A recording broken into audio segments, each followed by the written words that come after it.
Tonight you're not a hero, a general, or the reincarnation of Julius Caesar. You're just another half-starved French conscript in an army that sees you as meat with legs. You didn't join to serve your country. You were volunteered, by fate, by poverty, by a bureaucrat who needed to meet his quota. The musket they handed you is older than your mother. Your boots are made of hope and cardboard, and the only certainty in your future is that you'll die far from home, likely in a ditch, possibly in pieces. So before you start marching toward your own frost-bitten epilogue, leave a comment letting me know where you're listening from, and which of your limbs you'd least mind losing to a cannonball. And if you'd like early access to more of these quiet reminders that human suffering was never reserved for villains, there's a link to the Patreon in the description. Now lie back and get comfortable. Let's begin. You didn't sign up. Not really. No one signs up to be cannon fodder unless they're hungry enough to chew the paper. But hunger is exactly what you had. Hunger in the gut, in the eyes, in the future. So when a man in a blue coat waved a coin and promised glory, or when the village mayor scribbled your name into the conscription register to fill his quota, you didn't object. Or maybe you were just standing too close to the wrong barn when the gendarmes showed up with a wagon. Doesn't matter now. You're property of the state, Napoleon's property to be precise, though he'll never learn your name. He doesn't need to. He already knows what you are. Disposable. You are French, which in theory makes you a citizen of the most advanced republic the world has ever seen. In practice, it means you're cold, lice-ridden, and just educated enough to spell your own death warrant. You can't read much, but the posters said something about honour. The priest muttered something about duty, and your uncle said it was better than starving. He also said war makes men. Of course, he only has one leg and screams at chickens now, so maybe don't take that as gospel. They give you a uniform that smells like whoever died in it last. It hangs wrong because it wasn't made for you. Nothing is. The jacket is too stiff, the trousers too short, and the buttons are either missing or stitched on with someone's hair. Your shoes, if you're lucky enough to get both of them, are made of boiled leather and desperation. The soles will last about as long as your optimism, which is to say, not very. The musket is a marvel of early 18th century engineering, despite the fact that it's the year 1806. It's long, heavy, and charmingly inaccurate. To fire it, you bite open a paper cartridge with your teeth, pour in powder, ram in the ball, prime the pan, and pray that it doesn't misfire. Spoiler, it will misfire, if you ever get to shoot it at all. And when it does work, it kicks like a mule and smokes like a chimney. You won't be able to see who you're killing, assuming you hit anything, which you won't. The officers are dressed like peacocks and speak as if they've already won. They're usually sons of someone important, noblemen pretending they earned their rank with courage, rather than connections. They tell you this is for the glory of France, that you're part of something greater. You wonder what part of greater includes marching barefoot across the Pyrenees or freezing to death in a Latvian swamp. But you don't say that out loud because questioning authority is how you end up carrying a log through camp for 10 hours while someone calls you a traitor. You are now part of a grand experiment in modern warfare, an army made up of peasants pretending to be patriots, led by men who think maps are more important than food. You'll be moved like a chess piece across territories you've never heard of, to fight people you've never met, in countries where they hate you for reasons you'll never understand. And if you die, your body will be used as a landmark for the next group. Back home, they call it La Gloire. In the songs, you're a brave son of the revolution, marching with fire in your heart and the eagle of France on your chest. In reality, you're a shivering wreck holding your trousers up with a rope, wondering if today is the day the lice finally kill you. There is no music where you are, only coughing, cursing, and the occasional sob that gets muffled before anyone hears it. Glory is for statues. You are made of meat. You are not special. You're not the protagonist. You're not the one who'll save the day with a well-aimed shot or a stirring speech. You're the one who gets trampled when the cavalry retreats. You are one of hundreds of thousands, and when you die, and you will, they won't write your name. They'll write casualty, and they'll round it up or down, depending on the mood of the man holding the quill. There are pamphlets that say you'll be fed, that you'll be clothed, that you'll be paid. They don't mention when, or how little, or that your pay will be delayed until you're dead and no longer asking for it. Rations are a crust of bread and a finger of wine on good days. On bad days, it's dried peas and an old onion shared between 4 men. On worse days, you wait for the man next to you to die and check if he had anything left in his pockets. They say the emperor knows every man in his army by sight. They say he rides past the ranks and sees you. And maybe he does, just not long enough to notice that your musket has a cracked barrel and your boots are made of stitched-up mule hide. To him, you're a line in a ledger, a figure to balance, a shadow that marches and dies and doesn't complain too loudly. And if you do, there's always the firing squad. So yes, congratulations, you're now a soldier in Napoleon's Grande Armée. You'll march, you'll bleed, you'll starve, and you'll die. And if you're lucky, you'll do it in that order. But for now, tighten your belt, chew on your regrets, and keep your mouth shut. We've got a long way to go, and no one's going to carry you. Training is a generous word for what happens next. You're not so much taught as broken in, like a stubborn mule with aspirations. They take your name, your rags, and what's left of your self-respect, and replace them with numbers, shouting, and a sharp stick. You are now part of something called a regiment, though it mostly feels like a group punishment with matching clothes. The man in charge of moulding you into a soldier is a sergeant who's been in the army longer than he's been sober. He barks orders in a voice that sounds like it's been filtered through sandpaper and regret. His breath is mostly brandy, his philosophy mostly yelling, and his emotional range stops at disappointment. Your first lesson is marching. Not fighting, not surviving. Just walking in straight lines while being screamed at. You march until your feet blister, your spine aches, and your mind detaches entirely from your body. If you mess up, which you will, you start over. If someone else messes up, you all start over. The lesson is simple. Suffering is communal and blame is contagious. You're expected to move like one body, even though none of you know how your own legs work yet. There is no instruction on how to handle cold or hunger or wounds, but by God, you'll know how to pivot on command. Then there's the shouting. They love shouting. Orders are screamed, responses are screamed louder. Oui, sergeant, you bellow, until your throat is raw, though no one explains what you're agreeing to. There is no actual learning here, just repetition until the fear of punishment outweighs the confusion. You learn to follow commands without thought because thinking slows you down and asking questions gets you slapped. Obedience is drilled into your bones, not understanding. That's not an accident. The closest you get to combat training is bayonet practice, which mostly involves stabbing straw dummies that don't stab back. You lunge, you yell, you sweat. They tell you to imagine the enemy, but don't bother specifying which one. There are so many and frankly, it won't matter. You won't see them clearly when the smoke settles anyway. You're taught how to charge, how to stab downward, and how to twist the blade. Useful tips if you make it that far, though the average soldier doesn't. They don't teach you how to load your musket under fire, or what to do when your gun jams, or how to avoid the cannonball coming for your spleen. There is no target practice. Ammunition is too valuable to waste on improving your aim. You're told to shoot when they say shoot, and that's good enough. Whether you hit a man or a tree is beside the point. Most battles are just walls of smoke and screaming anyway. Accuracy is a luxury for officers and artists.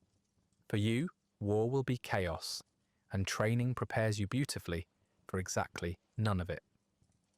Instead, most of your time is spent digging latrines, cleaning things that shouldn't be reused, or standing at attention for hours while someone decides whether or not it's time to scream again.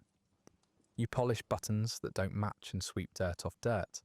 If you ask why, you're punished. If you look like you're thinking about asking why, you're punished harder. Discipline is treated like a sacrament, pain in the name of progress. The goal is to make you forget you ever had a will of your own. The punishments are creative, in the worst way. There's extra marching, extra digging, public shaming, confinement in a hole that barely counts as a cell. One poor bastard in your unit mouthed off and spent 3 days tied to a cartwheel in the rain. When they cut him down, he couldn't walk for a week, but he sure didn't speak out again. Lessons are driven home, not with understanding, but with bruises. They tell you this builds character. What it builds is silence. You learn not to speak, not to ask, not to feel. You harden, but not in the heroic way the poems describe. Your heart doesn't become steel, it becomes calloused. You stop noticing when someone cries at night. You stop wondering why you haven't laughed in a week.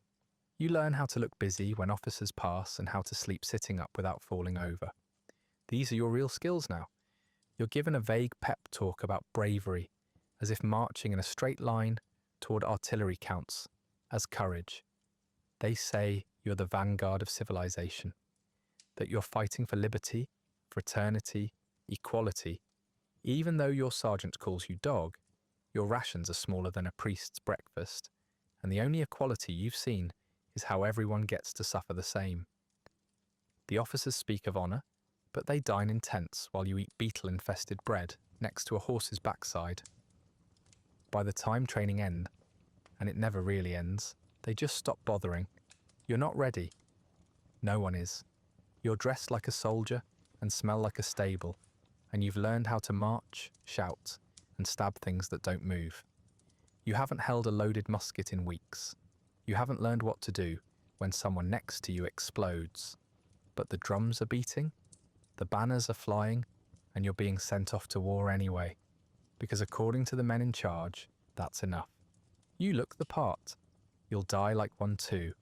You meet your regiment the same way one meets a punch to the gut, suddenly, and with immediate regret. There's no ceremony, no warm welcome, no inspiring speeches, just a grizzled corporal who grunts your name, gestures vaguely at a row of human-shaped filth heaps, and tells you to find space.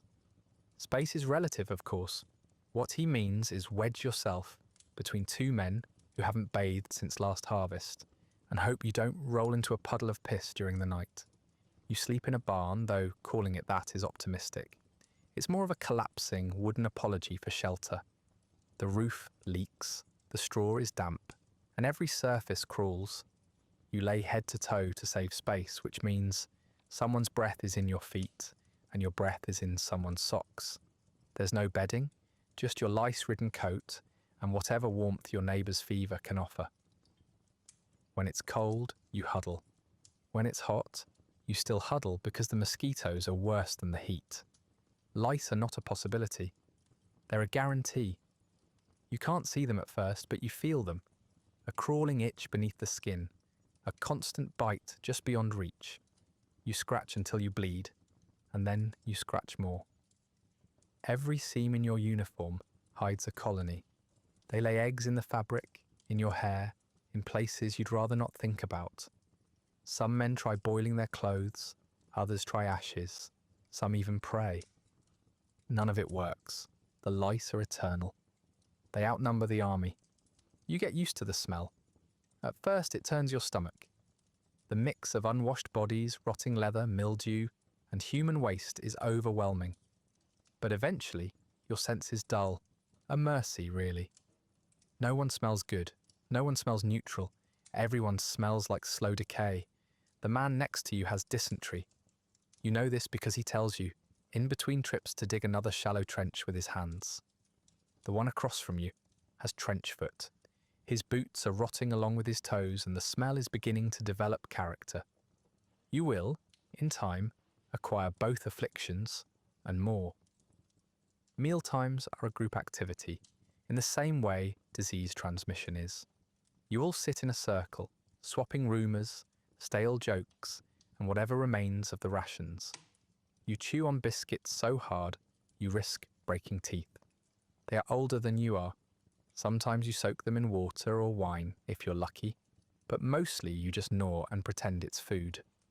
The stew, when it comes, is a thin broth containing pieces of meat that may once have known a cow.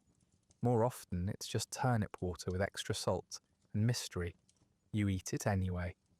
Hunger makes philosophers of you all, wondering if flavour ever really mattered to begin with. There is bonding here, strange as it sounds. Misery is the great equaliser. You laugh not because anything is funny, but because someone told a joke that wasn't worse than reality. You swap stories about girls back home you probably made up. You trade shirts, socks, insults. You learn to tell the difference between a cough that will pass and a cough that means you should start planning where to bury someone. You sing sometimes, badly, and only when you're sure the officers aren't listening. These men are not your friends, not exactly, but they are your only witnesses. If you vanish tomorrow, they're the ones who'll remember your name. For a little while at least, there is no hygiene routine. There is just mud and prayer. Washing is rare and always cold. Rivers are shared with livestock and corpses, and soap is considered contraband if the sergeant wants it for himself. You wipe your hands on your trousers, which doesn't clean them but does redistribute the filth nicely. You pick at your teeth with splinters. You clip your nails with a knife that's also used for slicing rat meat. You smell like a man who's given up on being a man and is just trying to be slightly less fungus. The officers do not live like you.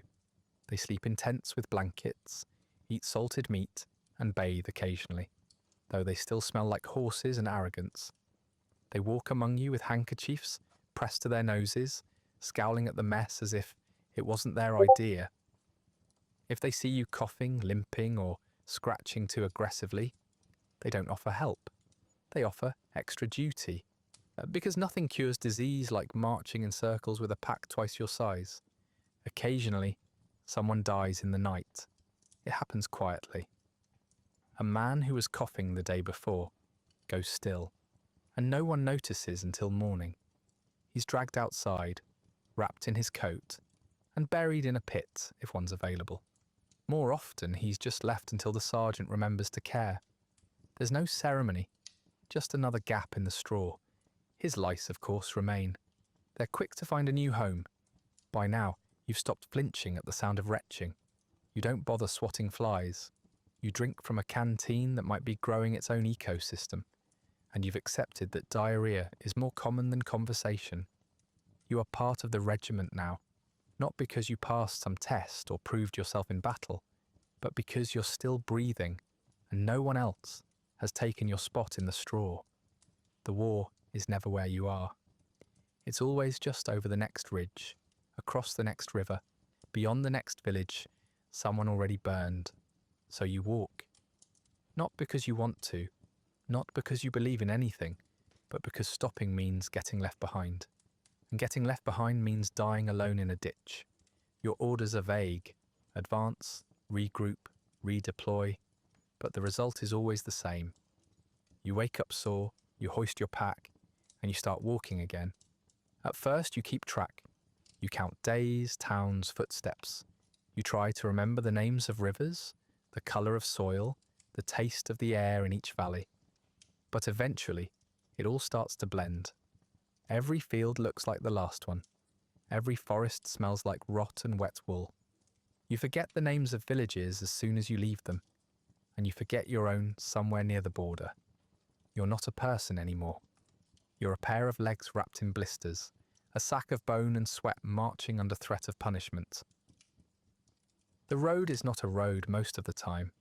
It's a gash in the landscape, chewed by thousands of boots and wagon wheels.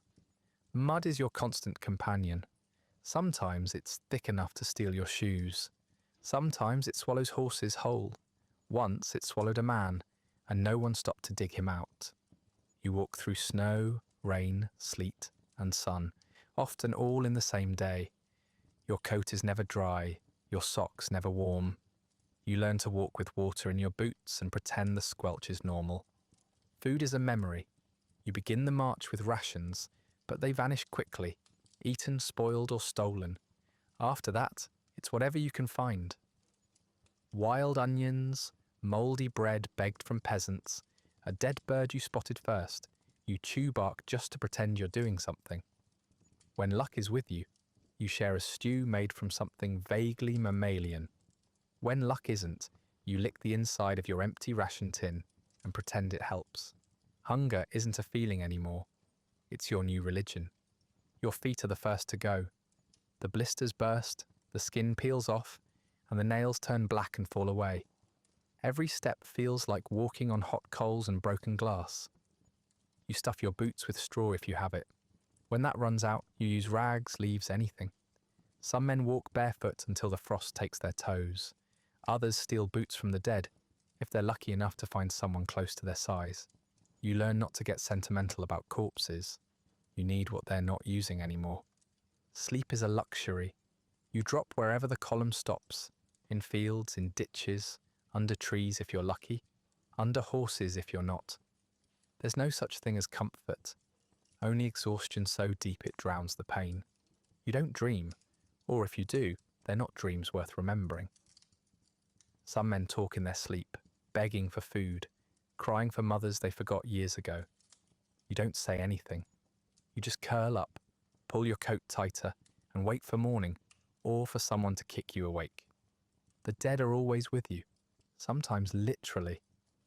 The cart at the rear of the column collects bodies until there's no room, then dumps them in shallow graves if the ground allows. If not, they're left by the side of the road, faces up, mouths open. You stop noticing after a while. You step around them, over them. You steal their socks, their belts, their bread if there's any left. You say a prayer if you're feeling human. Most days, you're not. You lose comrades the way you lose sleep. Gradually, then all at once. One day you're walking beside a man who tells you stories about his farm. The next, he's coughing blood, or wandering into the woods and never coming back. You stop asking names after a while. It's easier that way. You trade words for silence. You walk in a line of shadows, all of you moving forward out of fear, not faith. What are you marching toward? Doesn't matter, they haven't told you. You wouldn't believe them if they did. The officers ride, of course they do. They pass by on horses that look healthier than you've ever been. They shout orders you can't hear, consult maps that don't show hunger or frostbite. When they do dismount, it's only to inspect, to scowl, to punish. One gets stuck in the mud once, and the men laugh until the sergeant quiets them with threats. You savour that laugh for hours. It's the only thing that's warm. There is no destination. You march not to arrive, but because stopping means you're no longer useful. You are not a soldier so much as a pack animal in uniform, driven forward by drums, fear, and the promise of slightly less suffering up ahead. But there is no end. Only another road, another country that doesn't want you, another battle that doesn't care whether you've eaten. And so you keep walking, through blistering sun and freezing rain, through smoke and filth and grief, until the idea of rest becomes a fairy tale, and the only thing more familiar than the mud is the ache in your bones. You march until you forget the faces of your family, the taste of real bread, the way your name sounded in someone else's voice. You march until you forget you ever had a name at all. No one explains what it's actually like.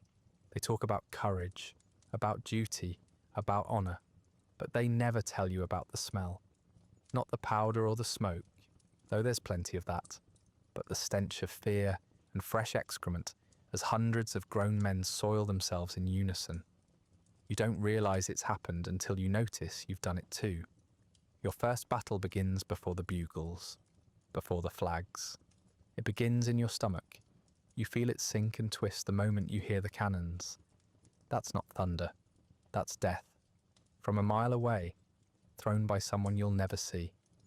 You line up with the others, shoulder to shoulder, in a field that looked green before the smoke rolled in. The officers pace behind you, shouting encouragement they don't believe. You're told to stay steady, hold formation, and wait for the signal. You are not allowed to run. Not because they think you're brave, but because you're surrounded, on one side by the enemy, and on the other by your own officers, who will shoot you for cowardice with less hesitation than they show tying their boots. You grip your musket so tightly, your hands ache. It's probably loaded wrong. You don't remember. You're not thinking clearly. No one is. The noise is impossible. Cannons boom, muskets crack, horses scream, men scream louder. The air is thick with smoke and iron and panic. You can't see more than a few feet in any direction. You feel heat, you hear shouting, and suddenly someone near you erupts. Not like in the stories, not a dramatic fall or noble death, just gone. A cannonball took him at the waist. One moment he was muttering a prayer, the next he was mist and meat. You taste blood, and you don't know if it's yours. Reloading is an ordeal. Your hands shake. The paper cartridge rips wrong. You drop your powder. The ramrod gets stuck. Your musket misfires. You try again. You are not aiming. There's no point. You fire toward the smoke, toward shapes that might be men, and hope you don't hit your own. Friendly fire isn't rare. It's expected. You're all firing blind. You've already seen 2 men go down from musket balls that definitely came from the wrong direction. No one stops to apologise.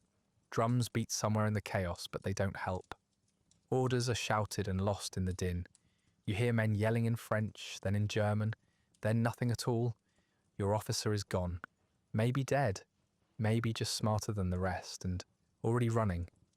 A horse with no rider barrels past, eyes wild, hooves slick with gore.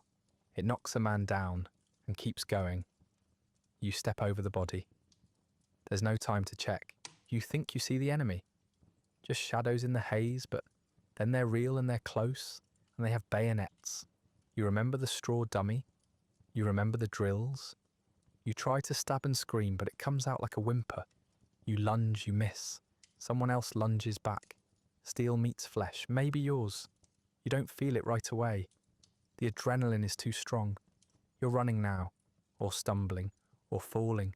You don't know. You don't care. You just want out. There is no glory, no trumpet call, no slow motion moment of triumph.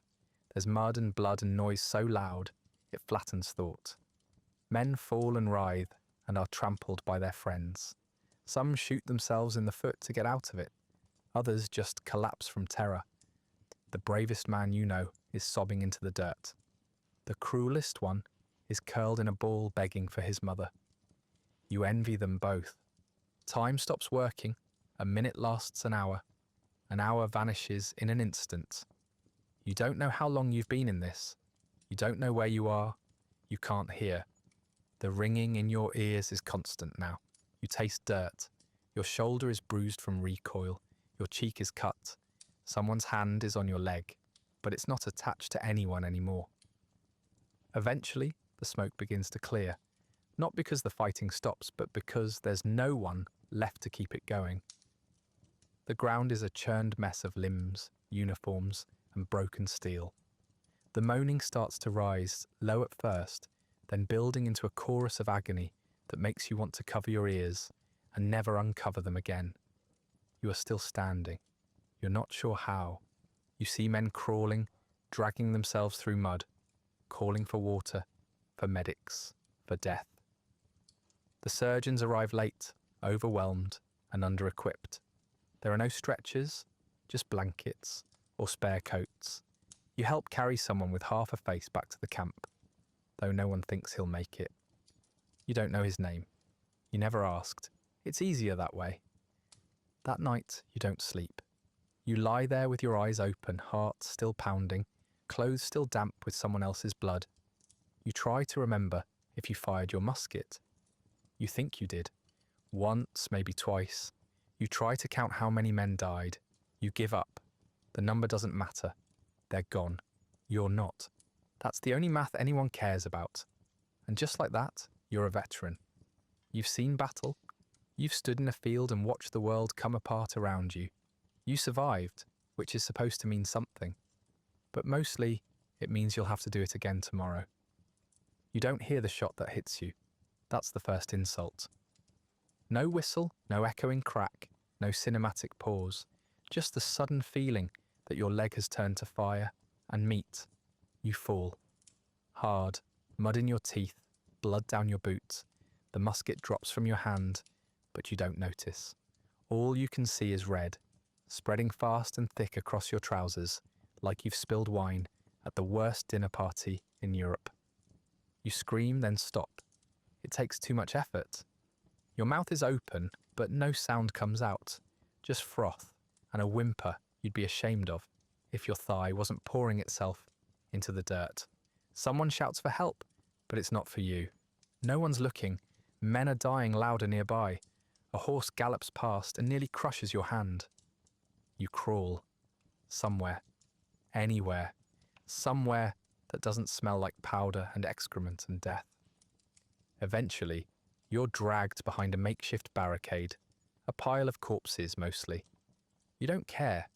You're too busy trying not to pass out. Or maybe you already have. Time stops meaning anything once your brain is half on fire. When you open your eyes again, you're somewhere worse. It's called a hospital, but that's generous. More like a butcher's stall with dreams of grandeur. The roof leaks. The floor isn't a floor, just mud and blood and straw, pretending not to be filth. You're on a wooden table, or a door someone's repurposed. The surgeon leans over you, squinting like he's diagnosing a bad roast. His apron is already stained with someone else's insides. His tools are dull, unwashed, and probably cursed. No morphine, no antiseptic, no prayer worth uttering, just brandy, if you're lucky, and a dirty piece of leather to bite down on when the blade starts digging. You get neither. They've run out. Of course they have. The surgeon mutters something about missed the bone like it's good news. You don't feel lucky. The ball tore through muscle and tendon, and what's left of your thigh looks like a torn saddlebag. He digs into the wound like he's mining for coal. You bite your own hand, trying not to scream, and taste copper. Someone vomits behind you. It might be you. Stitches come next. Rough thread, thick needle. No gentleness. He pulls your skin back together like he's sewing a sack of potatoes. You black out again, blessedly. When you wake, you're in a tent, sort of. Fabric above you, straw beneath, and groans on every side. The smell is unbearable. Blood, pus, shit, desperation. Your leg feels like it's still being cut, only slower now. It pulses with heat and horror. You try to sit up, but your vision goes black, and the world spins like a coin about to drop. For days you drift. Fever comes, fever stays. You sweat through every layer they've given you, then freeze when it breaks. Men die around you. No one moves them. Their bodies become part of the air, the atmosphere, the inevitable. Somehow, your wound doesn't rot, not all the way. The bleeding slows. The pus drains. The pain becomes something manageable, which means you only cry once a day instead of every time you move. A man across from you loses his leg entirely. Another dies of something no one names. You don't ask. You don't talk much anymore. You don't sleep well either. Every time your eyes close, you see the battlefield again. The flash of a cannon, the sound of bones cracking, the way a man near you turned inside out before he even had time to scream. You'd rather be unconscious, but the fever has left, and now you're just stuck. Awake, wounded, and aware. Eventually, they say you're well enough to return. Not to a proper hospital, not to your village. Number to camp. Back to the regiment. Back to the war. You're still useful after all. You have 2 arms. You can hold a gun. You can march, sort of. Limp, mostly. It doesn't matter. You're alive, and that means you're property. The wound never really heals. It closes, yes. The flesh knits badly, scarred and stiff, but it aches, constantly. When it rains, when it's cold, when you lie too long in one position, your gait is ruined. You list to one side like a half-sunken ship. The others make room for you without speaking. They know that walk. They've seen it before. You're not whole anymore, but that's not unique. Everyone's missing something. A toe, a finger, a sense of purpose. You join the line again, limping in rhythm, dragging yourself toward the next disaster with all the enthusiasm of a condemned man tying his own noose. You're lucky, they tell you, and you believe them, because somehow this counts as luck. You've taken a town. That's what the officer says anyway, as if it's something noble.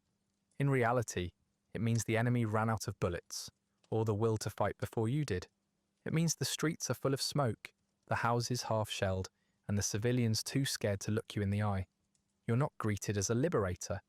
You're not even really greeted. You just arrive, filthy, armed and starving, and begin occupying a place that clearly wants you gone. The orders say, protect the townspeople, respect private property, preserve the sanctity of churches, homes, and women. Your stomach says otherwise. So does your captain, though he never puts it in writing. He nods in the general direction of a bakery and mutters something about requisitioning supplies. You and the rest of the men know what that means. If it's not nailed down, it's yours. If it is nailed down, you pry harder. You start with food, always food. You kick in doors, tear open cellars, ransack pantries. You eat whatever you find, bread gone stale, root vegetables meant to last the winter, pickled things you can't identify but don't question. You steal wine and meat if you're lucky, salt and onions if you're not.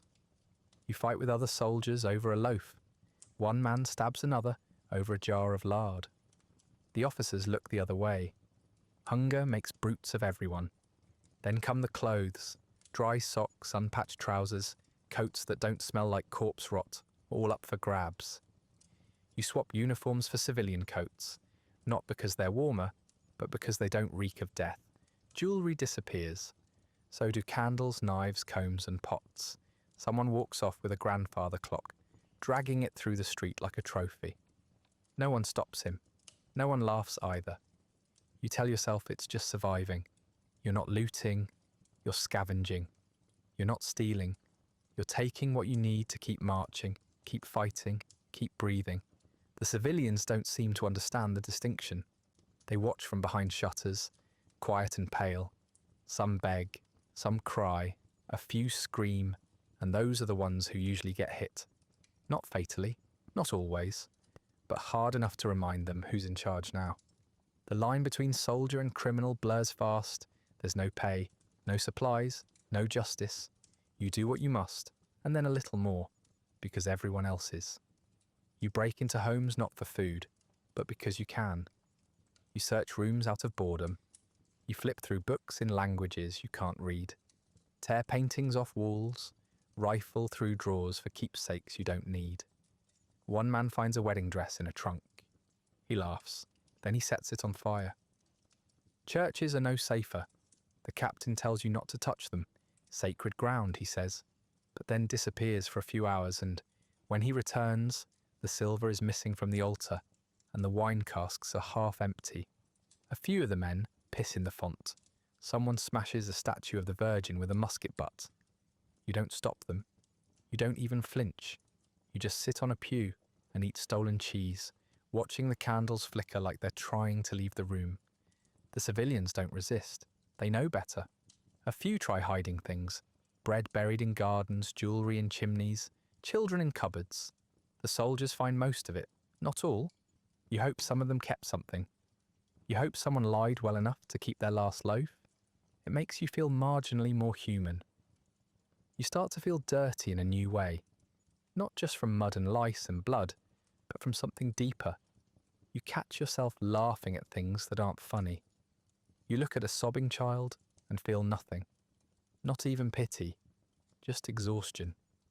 Your reflection, and when you catch one in a broken mirror or puddle, looks like someone else. Eyes hollow, skin grey, mouth always half open, like you're waiting for someone to explain how it came to this. Some men try to make it right. They leave coins for what they take, even when the coins are worthless. One man helps an old woman board up her door, then steals her potatoes an hour later. Another keeps a child from being trampled in a stampede, then brags about bedding her sister. You'd call them monsters, but they look just like you. They are you more or less. Just a different day, a different hunger, a different line crossed. There's no punishment. The army doesn't have the time or the will to deal with ethics. As long as the regiment keeps moving, no one asks what happened in the towns it leaves behind. The officers log foraging in their reports and call it done. The town you just sacked will become a name in a letter, a footnote on a campaign map. No one will speak of the girl with the bruised arm or the man left bleeding in the alley. Eventually, you're ordered to move on. You don't look back. Not because you don't care, but because looking would force you to think. And thinking right now is dangerous. You shoulder your pack, now heavier with other people's belongings, and march back into the mud. You tell yourself you had no choice, that it was the war, that you're still a soldier. But deep down, you know better. You weren't fighting anymore. You were feeding, and the war didn't make you like this. It just gave you permission. You thought you knew misery. You thought marching through France in wet boots was the worst of it. You thought hunger was bad when all you had for dinner was mouldy bread and half a rat. But that was before Russia. That was before winter. That was before the cold stopped being a nuisance and started becoming a predator, silent, slow, and absolutely merciless. You're not a soldier anymore. You're a body in slow motion, trying not to die faster than the men around you. It starts with the wind. You've never felt anything like it. It doesn't blow, it slices. Your coat, already threadbare and crusted with weeks of filth, might as well be paper. Your gloves are gone, stolen, lost, or used as kindling by someone with colder fingers. Your breath fogs the air until it freezes on your face. Ice crusts your lashes. Your nose bleeds. You learn quickly not to remove your boots, no matter how much your toes scream, because once you do, you may never get them back on. You walk anyway, because you have to, because stopping means death. The rations stop coming. First it's just delays, then excuses, then silence. Supply wagons vanish into the snow, looted or frozen or swallowed by roads that don't exist. The countryside is empty, stripped clean by the Russians as they retreated. The towns are ash and silence. The wells are poisoned. The barns are burnt. There's nothing left to forage, nothing left to steal. And yet you keep marching, because the orders haven't changed, and no one dares admit what's coming. Horses die first. They stumble, collapse, and stop breathing before they hit the ground. At first, it's a tragedy. Then it's dinner. You skin them quickly, clumsily, not caring about cuts or blood or bones. You eat meat half-cooked or raw if there's no time. The hunger is bigger than your fear of disease.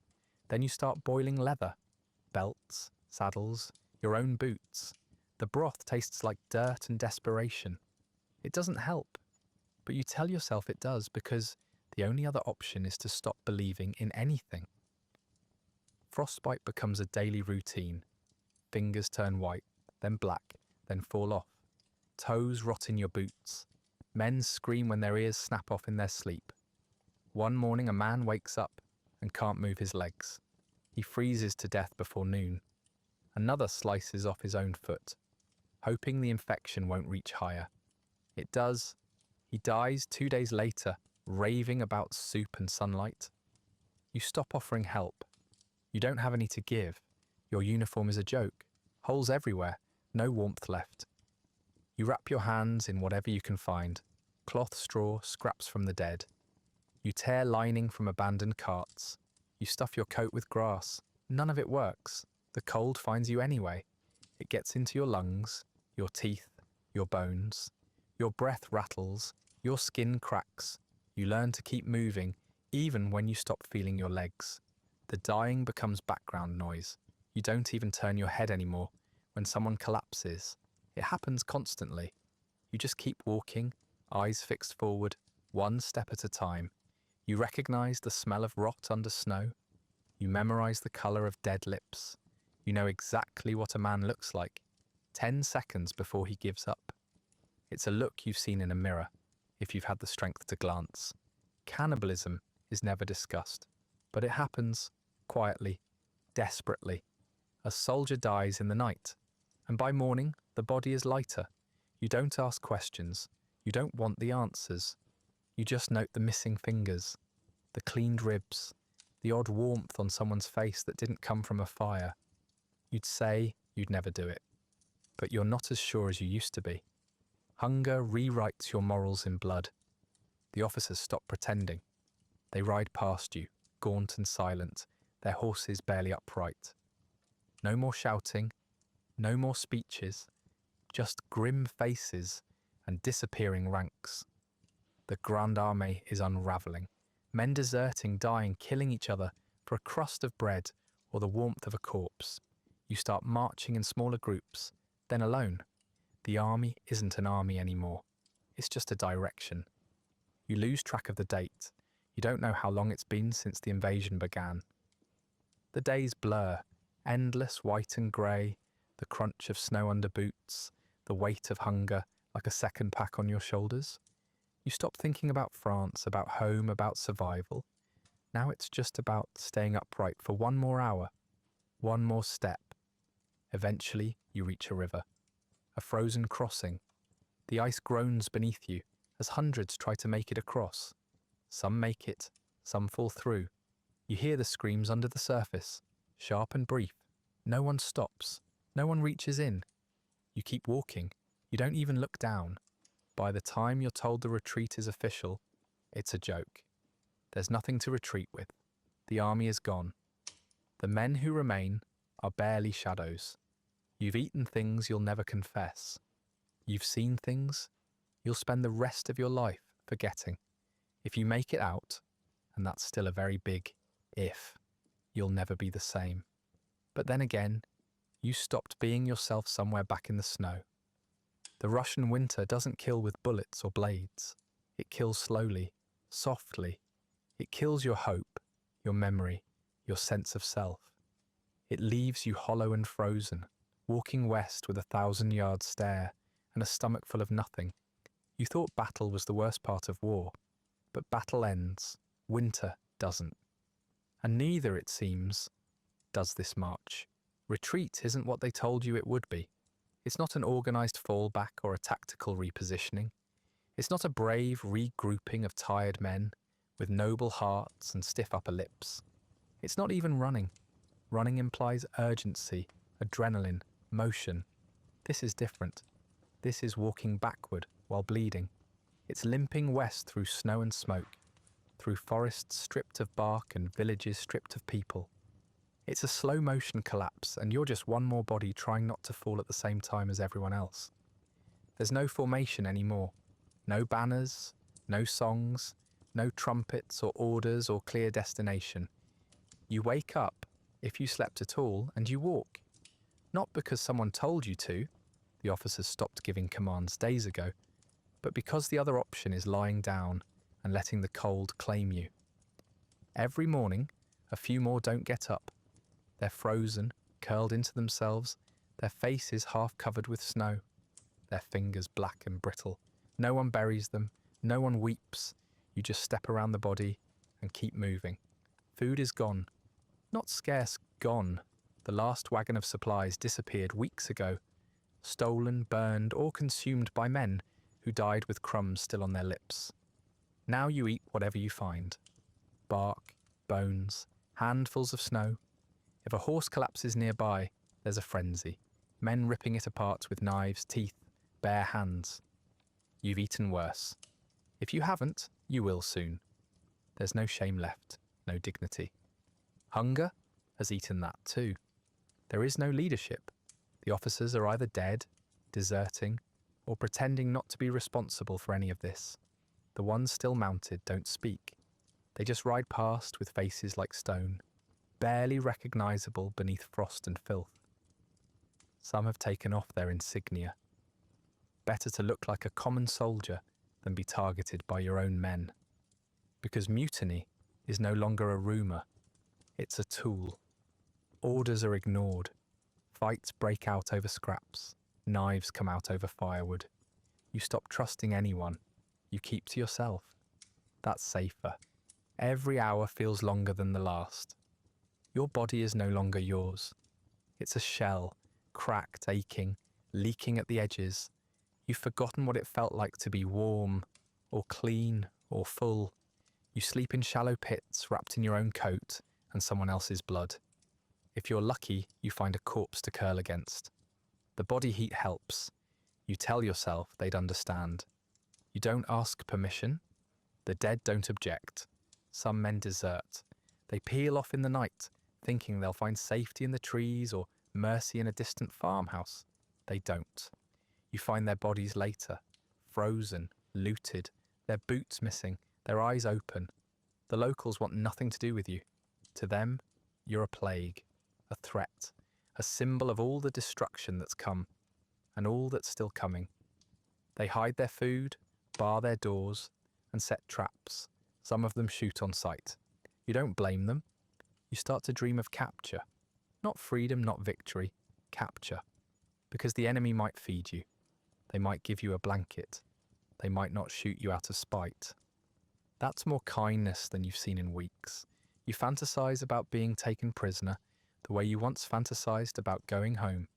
A fire, a bed, soup you didn't have to fight for. It's a twisted hope, but it's the only one left.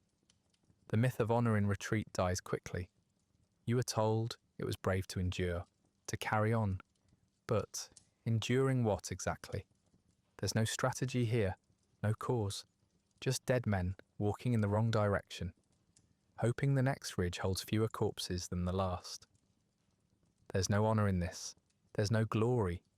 There's just survival, ugly, bitter, and unpaid.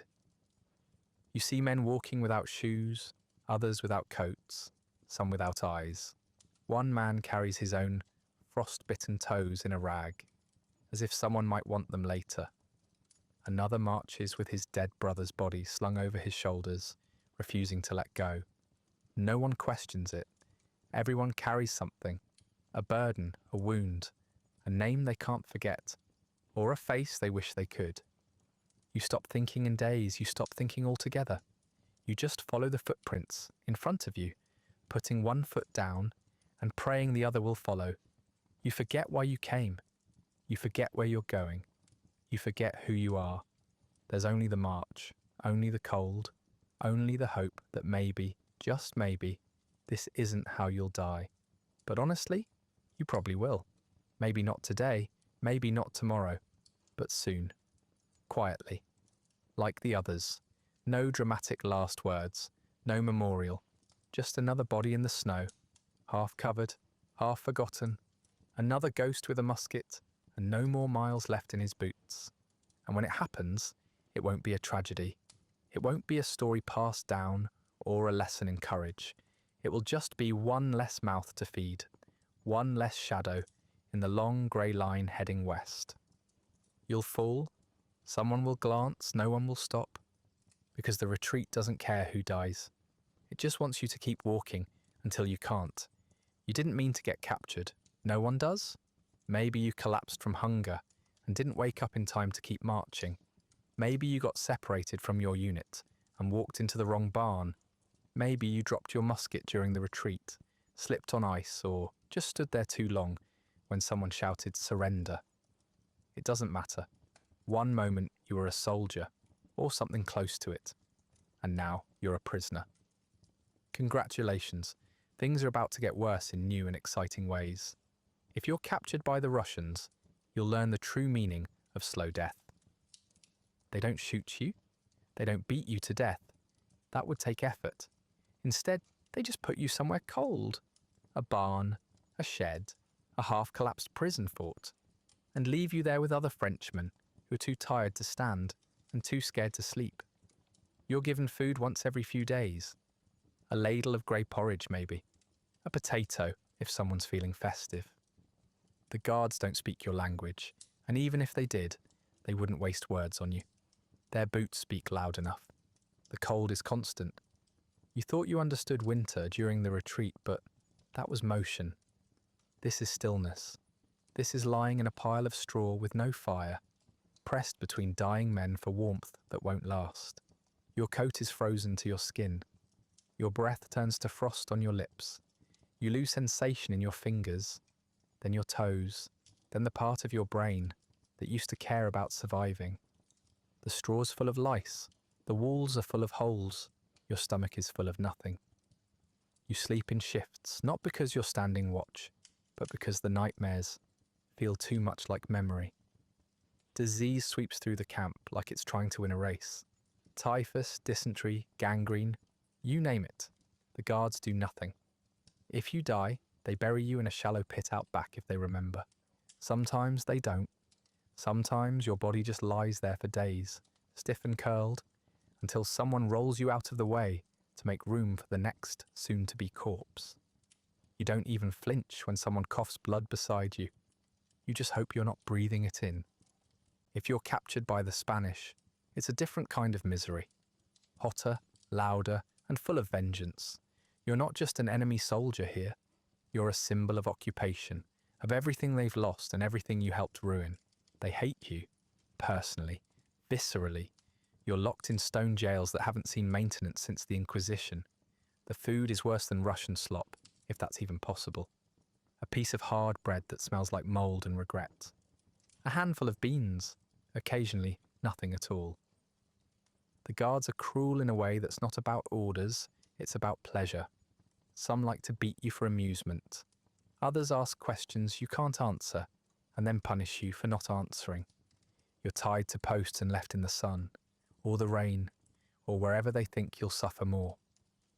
You hear stories of men being executed just for sport.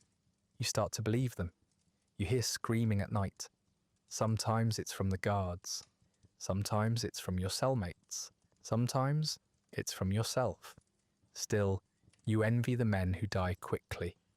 Because in Spanish custody, it's not the pain that breaks you. It's the slow erosion of everything else. Your pride, your hope, your identity. You forget what day it is, what month. You forget your own rank, if you ever had one. You start to understand what it means to be less than a man. To be meat in uniform, locked in a cell, hated by the world, and utterly forgotten. If, by some miracle, you're captured by the British, you've hit the closest thing to mercy you're going to find. They don't torture you. They don't freeze you. They feed you just enough to keep you from dying. Watery stew, dry bread, maybe even tea if the guards are feeling sentimental. You're given a bunk, shared with a dozen others, and a blanket thin enough to be theoretical. No warmth, but at least it's yours. You might even get to wash once a week with soap and everything. It feels like sin, but don't mistake survival for salvation. The British don't kill you with violence, they kill you with time. The boredom is suffocating. Days blend together. There are no drills, no duties, no battles, just waiting. Waiting for peace, for a trade, for someone to remember you exist. You stare at the same four walls for months, maybe years. You read whatever books you can find. You play cards with men you once shot at. You go mad very, very slowly. The officers are polite. That makes it worse. They speak to you with condescension, dipped in honey, always just a little too nice, a little too practiced. They want you docile. They want you grateful. And the truth is, you almost are. You start to feel like maybe they're not so bad.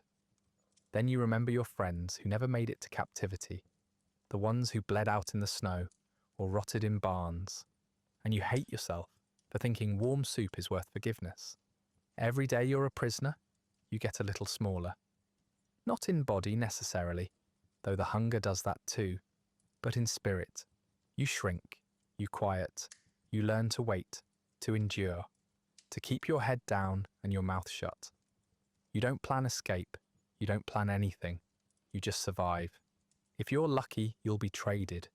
If you're not, you'll die in a cage with your name scratched into a bunk and no one to remember it. Eventually, someone decides you're no longer worth feeding. Maybe the war ends, maybe a treaty is signed, maybe the guard just gets tired of seeing your face. There's no celebration, no farewell, not even a hot meal. One day, a gate opens. You're pointed in a direction, and then you're walking, limping mostly, toward a home you're not sure still exists. Somehow you survive. Whether by luck, stubbornness, or the sheer indifference of death deciding to pass you by, you make it. You limp, you wheeze, you cough blood into your sleeve, but you keep moving. Eventually, someone stamps a paper, someone else waves you through a checkpoint, and you realise you're no longer in enemy territory. You're back in France. You're home. Or at least, you're on land that used to mean something to you before everything you knew was reduced to mud and meat. The journey home isn't triumphant. There's no parade, no flags, no band playing marches for the heroes of the empire. You hitch rides on carts when your leg gives out. You beg bread from strangers who don't recognise the tattered uniform or care about the stories behind the stains. You sleep in ditches when the roads are too long, or in barns when the farmers don't turn you away. You smell like everything they're afraid of: war, poverty, disease. You don't blame them for keeping their distance. When you reach your village, it doesn't feel like a return. It feels like trespassing. Nothing is where it should be. The roads have been repaved, the baker's shop is gone, the church has a new bell, and you don't recognise the face ringing it. Children you don't know stare at you from behind their mother's skirts, and the old men on the bench don't nod. You try to find someone who remembers you, someone who might say, "You made it back," but all you get are blank looks and hesitant greetings. They thought you were dead. Some still do. You're not sure they're wrong. The girl you loved is married now, to someone with both legs, both eyes, and a farm that didn't burn down. She doesn't scream when she sees you, just blinks a few times, then offers a soft smile, like you're a ghost she once dreamed about. She asks if you want to come in. You say no. You both know the visit would only confirm what you're already pretending not to feel. Your family, if they're still alive, doesn't know what to say. You don't either. The conversation is polite, distant. They ask about the war, you lie. You say it was hard but honourable, that you did your duty, that you're proud to have served. You don't mention the lice or the dead men you slept beside, or the time you stole a blanket from a dying friend because you were colder than guilty.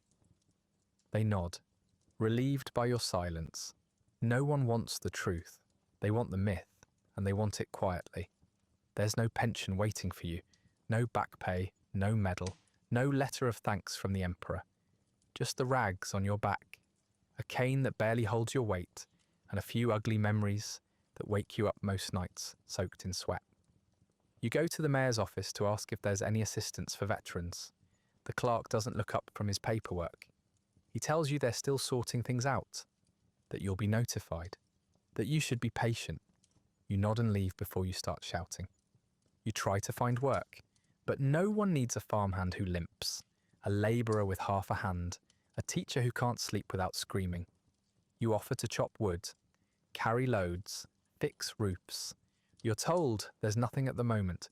You hear people whisper after you leave. The words unstable and damaged come up more than once. They say it like they're talking about a barn that can't be repaired. You stop asking. The nights are the worst. You lie awake listening to the quiet and wishing for noise. Not the screaming kind, but any kind. Because the silence feels heavier now, like it's pressing on your chest. You miss the horrible closeness of the camp, the smell of wood smoke and wet wool, the voices of men who shared your misery. You hated them sometimes, but they understood. Out here, no one does. You're alone in a way you weren't even at war. You stop telling people where you've been. It doesn't matter. They don't want to know, and you're tired of watching their eyes glaze over as you talk. You try writing it down once, a letter to no one. You burn it before finishing the second page. Some things aren't meant to be shared. Some things stay inside you like old shrapnel. Too deep to remove, too painful to ignore. People call you lucky. You nod, because it's easier than explaining why that word feels like a joke. You walk through the town square and try to remember who you were before the uniform. You can't. You watch boys play with wooden swords and feel nothing. You hear the blacksmith shout about a shipment delay and want to scream back that at least no one's dying, but you don't. You just walk past him and disappear down a side street. You made it home. That's what they'll say, years from now. That you were one of the few, that you survived. But you know better. You didn't come back. Not really. You left something behind out there, and whatever returned in your place isn't quite whole. You're a story no one wants to hear. A reminder they'd rather forget. And you've never felt more alone. The war doesn't end when you come home. It just stops being someone else's problem. You're back technically. You breathe the air, you walk the streets, you nod when someone nods at you. But you're not really there. Not all of you. Some part of you is still in Russia, or Spain, or some muddy field in Saxony, where half your regiment evaporated into smoke and blood. You sleep in a bed now, under a roof, but that doesn't matter. The dreams still find you. They come every night. Not at first, maybe. At first you're too numb, too exhausted to feel anything. But eventually, your mind catches up. And when it does, it punishes you for surviving. You see faces, hear screams, smell burning wool and rotting teeth. Sometimes you wake shouting. Sometimes you wake choking, clawing at your own throat because you swore someone was standing over you. Other times, you don't wake at all, but lie there stiff and sweating while your heart hammers against your ribs like it's trying to escape. Your leg, the one you lost, still hurts. You know it's not there, but it burns anyway. Itches, twitches. Some days it feels like it weighs more than the rest of you. You slap it, you scream at it, you cry because it won't shut up. No one knows what to say. They just look away when you start limping in circles, cursing something that isn't real. You don't blame them. You wouldn't want to deal with you either. So you start drinking. First, it's just to help you sleep. Then it's to help you wake up. Then it's because you can't think of a reason not to. You tell yourself it's under control, that you're just taking the edge off. But the edge grows sharper every day, and soon the bottle is the only thing that understands you. You stop pacing. You start slurring. You stop remembering the dreams. You start forgetting the days. Taverns become your church. You go every night. Not for the company, though there's always someone to talk to, someone worse off, someone too drunk to notice how far you've fallen. You go for the noise, the smoke, the numbness. Sometimes you fight. You don't know why. Someone bumps you, or says the wrong thing, or just looks at you like they've never had to bury a friend in frozen ground. You hit them, or they hit you, and it feels good. Not the pain, but the clarity, the brief flash of being present again. You lose teeth, you gain scars, you get banned from places, then unbanned, then banned again. People start crossing the street to avoid you. Friends, the few who stuck around, stop inviting you places. You stop asking why. You stop caring. You become background noise in your own life. Someone to be tolerated, maybe pitied, never truly seen. Your body follows the rest of you into decline. The stump doesn't heal properly. It aches in the rain. It bleeds if you walk too far. Your back hurts from the uneven gait. Your joints swell, and your hands tremble when you try to hold anything too long. Your teeth loosen. Your vision blurs. You don't go to the doctor. You can't afford it. And even if you could, what would he say? You're not sick. You're just worn out. Some days you don't get out of bed. You stare at the ceiling for hours, not thinking, not dreaming, just floating in some empty place inside your head. Other days you walk until your leg gives out, and then sit in the dirt until someone tells you to move. You start crying more often, not loud, not dramatic, just quiet tears that come for no reason, and leave just as quietly. You forget what it feels like to laugh without guilt. People stop asking about the war, not because they think it's over, but because they know your answer won't be the one they want. You tried telling the truth once, described what it felt like to hold a dying man's hand while waiting for a cannonball to find you next. They changed the subject before you finished. You got the message. You tried to pray once, but the words feel dry in your mouth. You try to write, but the sentences don't make sense. You try to clean yourself up, sober up, sit up straight, and shave and smile like you remember how. But the mirror doesn't cooperate. The man staring back looks like he lost something important and can't remember what it was. You are not a veteran. You are not a hero. You are a tool, broken, dulled, tossed aside now that the job is done. No one wants to hear about the horrors you carried home in your lungs. They just want you to stop shouting at shadows, to stop smelling like wine and regret, to get over it, as if there's something on the other side of this, as if the man who marched away could ever come back. You survived the war, that's the story they tell, but the truth is simpler and much sadder. The war didn't kill you, it just didn't let you die. You fought for something once, maybe not clearly, maybe not loudly, but deep down you told yourself it had meaning. Liberty, maybe. The Republic. France. Whatever it was, it got blurrier each time someone died in your arms. But you still believed in the man at the top. The one who told you it all mattered. Napoleon. The little general with the big promises. The one who said your suffering would build a better world. He was the reason you marched, the reason you bled. The reason you kept going long after you should have stopped. And now he's gone, exiled, they say, shipped off to a rock in the sea with a title but no power.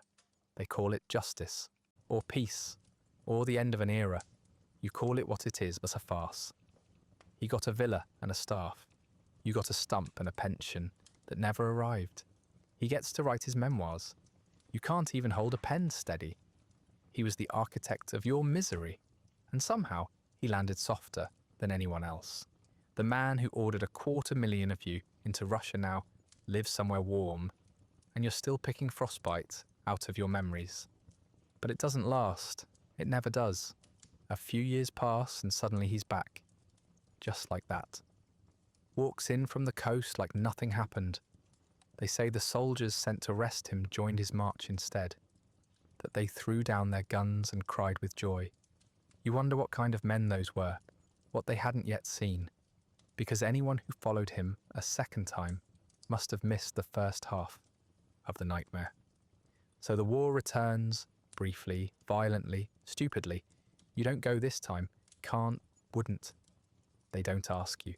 You're too old, too broken, too used up to be of any use, but you watch the young ones march away in clean uniforms and polished boots, their heads high with ideas you no longer understand. You want to stop them, shake them, tell them what's waiting, but you don't. They wouldn't listen. You didn't either. Then Waterloo happens. The final battle, they say. Napoleon loses. Again. This time for good. He's shipped off farther away. Somewhere even more forgotten. Somewhere the sea can't even be bothered to visit. The monarchy returns. The flags change. The names change. The empire becomes history. You're supposed to feel something about that. Pride, maybe. Closure, relief. You feel nothing. The cause you suffered for is now a footnote. The victories you bled for are now just awkward paragraphs in textbooks. The borders redrawn, the treaties signed, the generals pensioned off, and the men you buried, they stay buried. No treaty brings them back. No monarch honours them. The medals they gave you, if you got any, are meaningless. Shiny little lies you keep in a box, too ashamed to display, too bitter to throw away. The war ends, your war doesn't. The town puts up a plaque, something tasteful, a list of names etched in stone, most spelled wrong. People gather once a year to look solemn for half an hour, and then go back to their dinners. You stand at the edge of the crowd and stare at the stone. Your name isn't on it. You're still alive after all. Lucky you. When people talk about the past now, they use words like glory and legacy. They talk about Napoleon as if he was some tragic genius, misunderstood and majestic. They speak of battles you survived like they were plays in a theatre. Names like Austerlitz and Borodino float on the air like music. And no one mentions the piles of bodies or the way the wounded screamed in the night. You want to shout, to correct them, to remind them. But you've done that before, and it never works. They prefer the lie. You try to find purpose in the new world. A job, a role, a reason. But the country doesn't need you anymore. It needs workers, farmers, fathers. You're none of those. You drift through streets that were rebuilt without you, past families that don't know your name, past fields sown by men who never left. You wonder if they were right, if staying was always the smarter move. Sometimes you hear rumours of other veterans, living ghosts like you, scattered across the country. One drinks himself blind in Lyon, another mutters to himself on a corner in Rouen. You think about visiting, but you don't. What would you say? What could they say that you haven't already heard in your own head 1,000 times? You lost your faith somewhere along the way, in the emperor, in the nation, in the idea that any of this ever mattered. You don't say it out loud, of course. That would be treason or madness, or worse, honesty. So you smile when prompted, nod when required, and spend your evenings watching the sun set like it's something you're supposed to be grateful for. The emperor fell, twice, and yet somehow, you're still the one paying the price. He's history now, studied, debated, glorified. You're something less, a leftover, a scrap of a story no one wants to finish. The war came back, and then it ended. And you? You just kept waking up. You don't die the way they said you would. There's no trumpet, no flag, no final charge into glory. There's no crowd of comrades around you, clutching your hand and whispering prayers. You don't even get a last word. No one's listening. You just stop being part of the world one day, like a candle left too close to a draft. One moment you're there, the next you're not. Maybe it happens in a ditch, coughing until your lungs collapse under the weight of every winter you carried home. Maybe your foot slips on a wet cobblestone and the cart doesn't stop in time. Maybe a stranger stabs you for your boots and no one bothers chasing him. Or maybe you just don't wake up one morning. You close your eyes on a creaky mattress in a rented room above a tavern and never open them again. Either way, it's not a story anyone tells. Your death isn't recorded, not properly. Someone writes it down eventually, misspelling your name, guessing your age. Former soldier, they might write if they bother. Indigent, unknown family.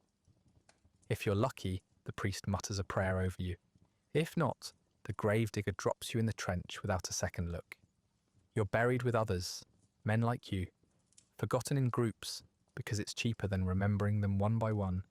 There is no monument, no statue with your name carved into marble, no tearful widow clinging to your uniform, no weeping child told you died for a noble cause.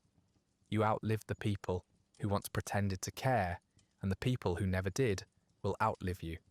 You become paperwork, ashes, a shallow mound somewhere no one visits, a footnote on a footnote, destined to erode with the rain. The war you survived never truly ended. It just faded from conversation. The town no longer holds memorials. The stories dried up. The boys who once asked you about battles grew up and stopped asking. The medals you kept in a drawer were sold for bread, or lost or melted down.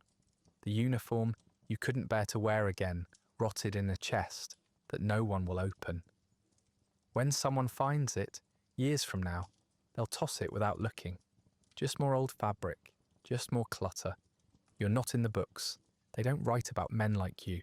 They write about generals and emperors, dates and treaties, movements on maps drawn in ink instead of blood. Your part in it all was too small, too dirty, too real.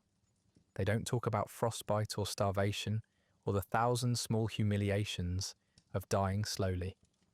They erase you, not with malice, but with convenience. You don't fit the narrative. You never did. The people who knew you don't pass down your name. You had no children. Or if you did, they had no reason to remember. You were never kind, not after the war, never warm, never whole. You scared them or bored them, or simply vanished from their lives like smoke slipping through a crack in the door. And so you disappear, first from conversations, then from memories, then from time itself. You spent years thinking survival meant something, that making it home, broken or not, gave you a claim to the future. that you'd be honoured, remembered, even pitied. But no one builds memorials for shadows. You lived through hell, but the world kept turning without you. No one owes you a thing, and that, it turns out, is exactly what you'll get. Your death is quiet, undramatic. Not because it wasn't painful, it was, but because pain without an audience doesn't count for much. The bartender shrugs. The landlady rents the room to someone else by the end of the week. The spot where you collapsed is cleaned up, and no one mentions you again. If anyone asks, they'll say you were strange, that you drank too much, that you never talked about the war or talked about it too much, or couldn't stop crying when it snowed. Somewhere a historian might write a line about the suffering of Napoleon's men, a vague sentence about hardship and loss. You're in there technically, but you're not the story, you're just the cost. Maybe that's all anyone ever was. You don't get a legacy, you get forgotten, because that's what history does to soldiers who lived too long and mattered too little. You were useful once, as a body in a uniform, a name on a list, a warm hand to hold a musket, but the war is over now, and France has moved on. You are not France, you never were. You are just one more man who marched too far, ate too little, killed too young, and died too late. A casualty no one counted, a silence no one noticed. And in the end, your story ends, like most stories from your war. Not with a bang, not with glory, but with a sigh, and then nothing at all. That brings us to the end of tonight's quiet march through mud, blood, and the lives history chose not to remember. If you're still awake, thank you for enduring this slow descent into the war that promised glory and delivered frostbite, hunger, and a grave no one marked. If you'd like early access to more softly told histories of the people erased between battles, along with ad-free audio versions of the episodes, you'll find the Patreon link in the description. Feel free to like, subscribe, and leave a comment about which moment would have finished you off. The march, the musket, or the long silence after the last order was given. And if you're listening on a podcast platform, a rating or review helps keep these quiet stories from disappearing altogether.